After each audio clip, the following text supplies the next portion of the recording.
So here's the thing: Israel just bombed Iran. And no, this isn't a drill. It's real, it's loud, and it's been a long time coming. But before you jump to conclusions, thinking it's just another headline in the endless Middle East conflict saga, hang on. This story goes way deeper than just missiles flying and generals yelling. It actually begins more than 40 years ago, when the 1979 Islamic Revolution flipped Iran on its head and turned the country into an open rival of Israel. Fast forward a few decades, and we've got a simmering Cold War between two countries, with one hell of a grudge. But now, that grudge just exploded at the center of it all. One man, Benjamin Netanyahu, Israel's longest-serving prime minister, a man who's made Iran's nuclear ambitions the villain in his lifelong political crusade. And guess what?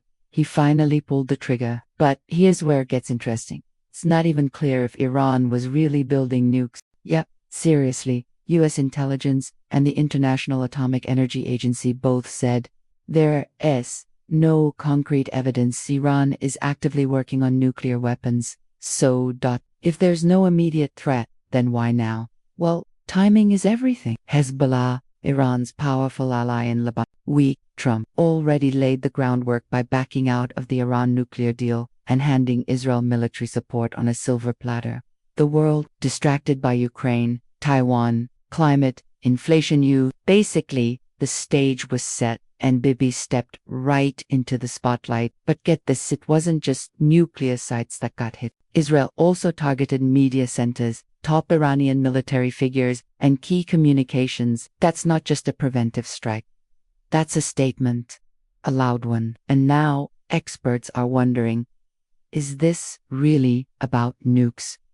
Or is this about toppling the Iranian government altogether? Yep, the big regime change card might just be on the table. And history tells us that never ends well. Remember Iraq, Libya, Syria, we all know how those stories played out. Chaos, collapse, power vacuums, more chaos. So is Israel really trying to flip the table and to run? Maybe Netanyahu sees this as his final chapter, his last big move, the legacy-defining moment of his career. After all, what better way to go down in history than as the guy who saved Israel from the Iranian threat event?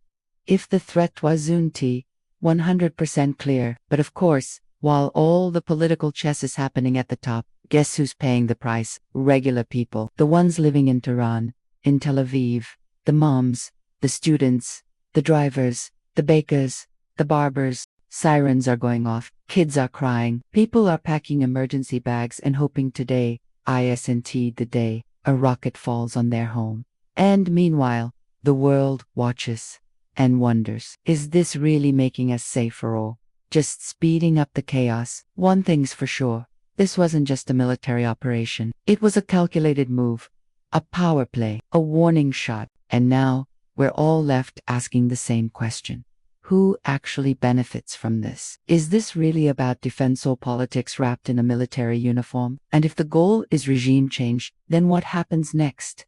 A peaceful, democratic Iran, or yet another war-torn region crumbling under foreign influence? We've seen that movie before, and spoiler alert, it never ends well. So yeah, Israel attacked Iran, but what really happened is that the whole region just shifted. And while leaders, posture and pundits analyze, everyday people are bracing for what comes next. Because when superpowers flex, it is never the powerful who bleeds first, it is the ones just trying to live their lives. And that's the real tragedy. So before we take sides, or share headlines, or tweet hot takes, maybe stop and ask, are we watching history unfold or watching it repeat itself again?